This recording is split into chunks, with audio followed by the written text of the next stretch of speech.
CC চলে যাবে স্কুলে এখন। এটা হচ্ছে ফিক্স করতে হবে। আর এটা আমি অর্ডার করছি 1 মাস আগে। এই যে এই পাশটা লাগিয়েছি, ইজি আছে।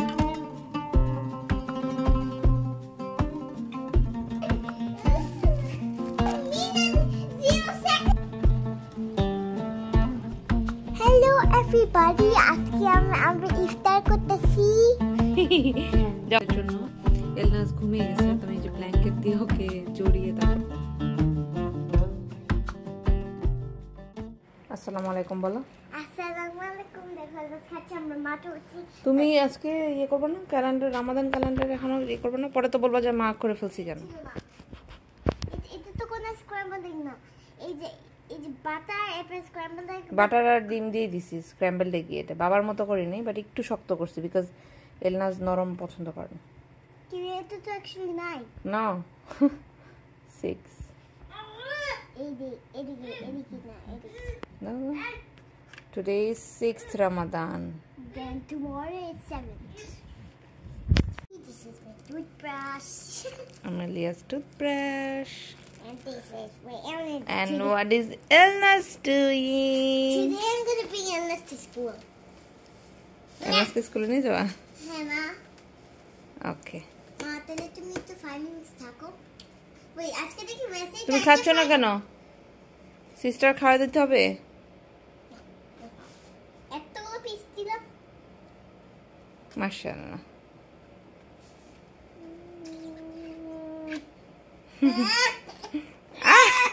তোমাকে খেয়ে ফেলবে।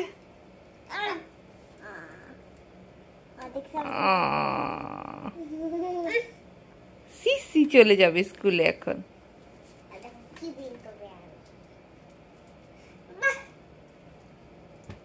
খাও এলি, ইট। Mom, you were right. Toothpaste or toothbrush? তোমার চুল নষ্ট করে ফেলছো দেখি। হ্যাঁ সিলি। নাও এক খাও। আমি তো কানে দিতে পারবো। ইটস ওকে, মা ঠিক করে দিচ্ছি, আসো মা। এই হচ্ছে আমাদের 6th রামাদানের সিচুয়েশন। সকাল সকাল আজকে ওয়েদার খুব নাইস, একদম রোদ করে ঝলমলে রোদ আর কি। বাট আমার গ্রাম্পি বাবা এখনো ওঠে নেই। গ্রাম্পি বাবা এখন উঠে নাই? উঠছে। এলনাস, এলি, স্ট্রবেরি কি তুমি খাইছো না? তোমার ড্রেসকে খাওয়াইছো বাবা? হ্যাঁ, পুরা ড্রেসের মধ্যে দেখি স্ট্রবেরি লাগায়, আমি তো খেয়ালই করিনি এতক্ষণ। এই যে ড্রেসটা পুরা নষ্ট করে ফেলছে। দুষ্ট, কোত্থেকে পাইছো এটা? ও হচ্ছে খুঁজে কোথায় ময়লা পাওয়া যাবে। আমার ঘরে ভ্যাকিউম ক্লিনার লাগবে না, ওই টোকায় টোকায় সব ময়লা বের করে ফেলতে পারবে। দিয়ে দাও মাকে, দিয়ে দাও, দিয়ে দাও। Thank you, thank you. আল্লাহ, পুরা জামা। ঠিক, নো নো নো নো। তুমি কি এখন ঘুমাবা মা? Let's go, let's go sleep. তুমি ঘুমাইলে আমি একটা কাজ করবো, আমার একটা কাজ আছে, ইম্পর্টেন্ট ওয়ার্ক। 2 দিন ধরে আটকায় রাখছি। এই পার্সেলটা আসছে হলো 2 দিন হয়ে গেছে অলরেডি। আমি আর সুযোগ করে পারতেছি না যে এটা কখন খুলবো, কারণ এটা হচ্ছে ফিক্স করতে হবে। আর এটা আমি অর্ডার করছি 1 মাস আগে, আসতে 1 মাস সময় লাগলো। দেখি ঠিকঠাক মতো আসছে কিনা। এটা হচ্ছে একটা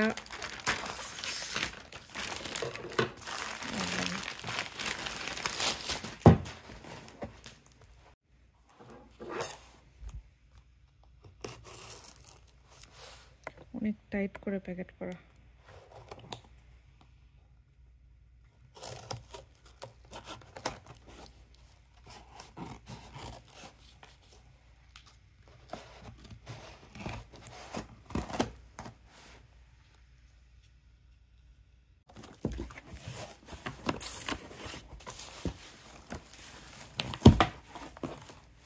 সুন্দর করে প্যাকেট করা। এটা হলো একটা উডের সাইড টেবিল।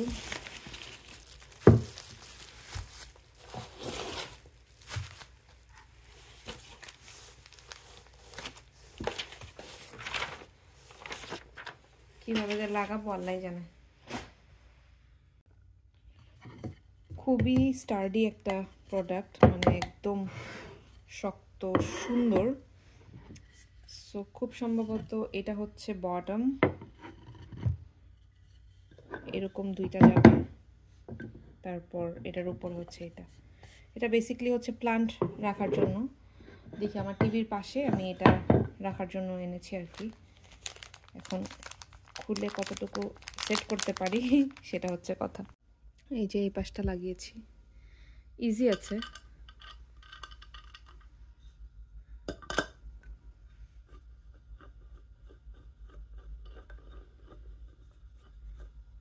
সাইজটাও সুন্দর। এই যে সেট করার পরে আমি এটার কোয়ালিটি নিয়ে খুবই স্যাটিসফাইড। খুব সুন্দর একটা জিনিস একদম। ডিজাইনটা আমাদের আগে বাংলাদেশে পুরানো কাঠের ফার্নিচারগুলোতে এরকম ডিজাইন থাকতো, সোফার নিচের পায়াগুলো অথবা টেবিলের, বেশিরভাগ আমি সোফাতেই এরকম দেখেছিলাম। তো এই হচ্ছে টেবিল।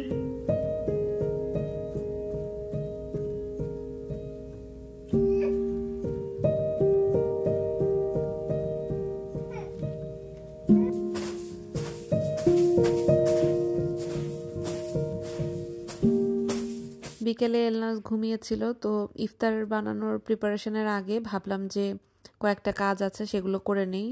প্রথমত বিছানাটা গুছাতে হবে। সকালবেলা উঠে আসলে আমার সময় হয় না, যদিও ঘুম থেকে উঠে সবার প্রথম বিছানাটা গুছানোটা সবচেয়ে বেস্ট। বাট যেহেতু এমএলএ স্কুলে যাওয়ার তাড়া থাকে, তো আমার দেখা যায় যে মানে ও স্কুলে যাওয়ার পরে তারপরে আমার একটু সময় হয়। বাট এখন তো আসলে একটু লেটই হয়ে যায় রোজার মধ্যে।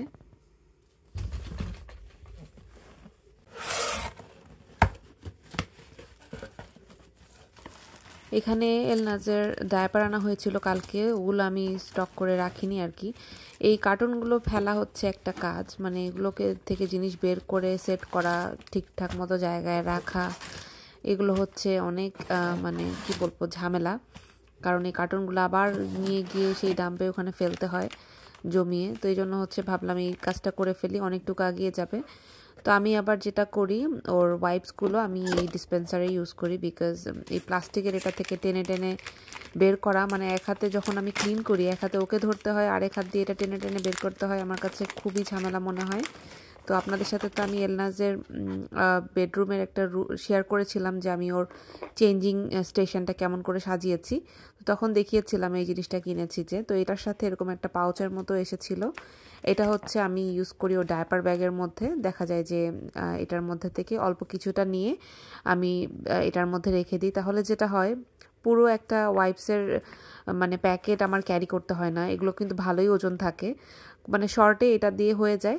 আর দেখা যায় যে মাঝে মধ্যে স্ট্রলারে কোথাও নিয়ে গেলে এটা ইজিলি স্ট্রলারের হ্যান্ডেলে, অথবা আমি যদি আলাদা কোনো ব্যাগ, ছোট ব্যাগ নিই যেটাতে হয়তো বা এখান মানে ধারে কাছে কোথাও যাব, সেক্ষেত্রে এটা যে কোনো জায়গায় এরকম ঝুলিয়ে নেওয়া যায়, মানে ইজি আর কি। বড় একটা প্যাকেট ক্যারি করার থেকে এরকম একটা ছোট পাউচ ক্যারি করলে দেখা যায় সবসময় কিন্তু বেরো হওয়া হয় না। সো এনাফ এইটুকুর জন্য। আর এই তো এটাও এখানে সেট করে নিয়েছি। এবার জায়গার জিনিস জায়গায় রেখে দিব। সব কিছুর জন্য আলাদা করে একটা জায়গা থাকলে দেখা যায় যে গুছানোটা অনেক ইজি হয়ে যায়। জাস্ট জায়গার জিনিস যেখানে যেটা সেখানে সেট করে রেখে দিলেই হয়ে যায়। তো এখন হচ্ছে এগুলোকে আমি সেট করে রেখে এবার দৌড়ে কিচেনে যেতে হবে, কারণ গুছগাছ আছে। এখন হচ্ছে ফ্রুটসের ট্রেটা সাজিয়ে নিব। মানে কি একটা মানে ছোট স্টেশন করব আর কি, কারণ ফ্রুটস আমাদের বাসায় খুবই কম খাওয়া হয়, আর স্পেসিফিক কিছু ফল খাওয়া হয়, মানে সব ফল খাওয়া হয় না। একটু ট্যাঙ্গি ফলগুলো দেখা যায় যে পছন্দ হয় আর কি। যেমন এই যে এটাকে আমি তো বাংলাদেশে তো আমরা মালটা বলে আসছি, তো আমিও এই জন্য মালটা বলতে বলতে আমার অভ্যাস। বাট এগুলো মনে হয় খুব সম্ভবত ম্যান্ডারিন বলে, মালয়েশিয়া গিয়ে জেনেছিলাম আর কি প্রথম। তো আমি এখনও মালটাই বলি, আমার যেটা ছোটোবেলা থেকে অভ্যাস। তো এটা হচ্ছে আমি একটু সুন্দর করে সেট করে নিচ্ছি, কারণ একটু সুন্দর করে সাজালে আসলে খেতেও ইচ্ছা করে।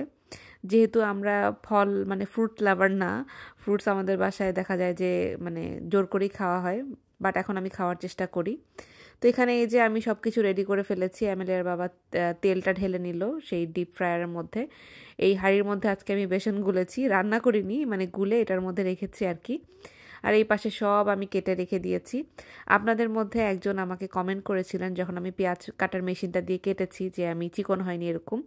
তো আমি আপুটার নাম ভুলে গেছি, তো উনি আমাকে লিখেছিল আপু তুমি স্লাইস করে তারপরে মানে 4 টুকরা করে তারপরে হচ্ছে স্লাইস করো। তো মাশাল্লাহ মানে কি বলবো এত সুন্দর হয়েছে, হাতে করলেও এত চিকন করা পসিবল না। তো থ্যাংক ইউ সো মাচ আপু। আপনারা যে আমার কাছ থেকে শেখেন তা না, আমিও কিন্তু আপনাদের কাছ থেকে অনেক কিছু শিখি, অনেক কিছু জানতে পারি।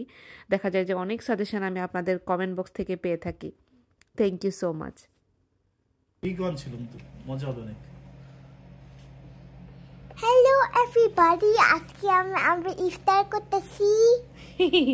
যাও তুমি ফ্রুটস খাও এখান থেকে। আর 4 মিনিট আর 3 মিনিট আর 4 মিনিটের মধ্যে আমরা মসজিদে যাব। না ইফতার করবো 4 মিনিট পরে। না এটা তোমার, এটা তোমার, আমি শরবতটা খাবো না। বিসমিল্লাহ। ইফতারের টাইমে খাইতাম।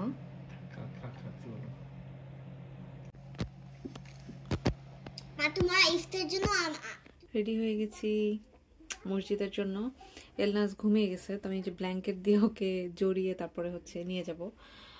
এমনি তো মসজিদে গেলে মাঝে মধ্যেই ঘুমিয়ে যায়, সো বেটার হয়েছে আজকে একটু ঘুমিয়ে নিয়েছে, ন্যাপ শর্ট ন্যাপ হয়ে যাবে আর কি।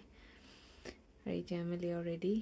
রেডি মানে কি, স্কুল থেকে এসে ওই কাপড়েই যাচ্ছে আর কি, চেঞ্জ করে দিয়েছি। আম্মু আসতে এলি ঘুমাই গেছে আমার সোনা পাখিটা, ঘুমের মধ্যে করেই নিয়ে যাবো আজকে এলিকে। হ্যাঁ টুপিটা পরা দাও আস্তে আস্তে। আর না উঠেছে। আজকে এলনাজের মুডটা একটু বেশি খারাপ ছিল, মসজিদে গিয়ে বেচারি কান্নাকাটি করেছে যেহেতু ঘুমটা পূরণ হয়নি। আর ঘুম থেকে বড় কথা হচ্ছে যে ওর শরীরটা ভালো না, যেহেতু সর্দি লেগেছে, তো এই জন্য আর কি একটু কান্নাকাটি বেশি করেছিল। তো যাই হোক বাসায় এসেছি, এসে হচ্ছে একটু পেঁয়াজও ছিল, ভাবলাম পেঁয়াজু দিয়ে ভাত খাই, ডালের বড়া যেটাকে বলে। মাশাল্লাহ খুবই মজা লেগেছিল। আর এরই সাথে আজকের ভিডিওটাও শেষ করছি। সবাই ভালো থাকবেন, আমাদের জন্য দোয়া করবেন। দেখা হবে কালকে। আল্লাহ হাফেজ।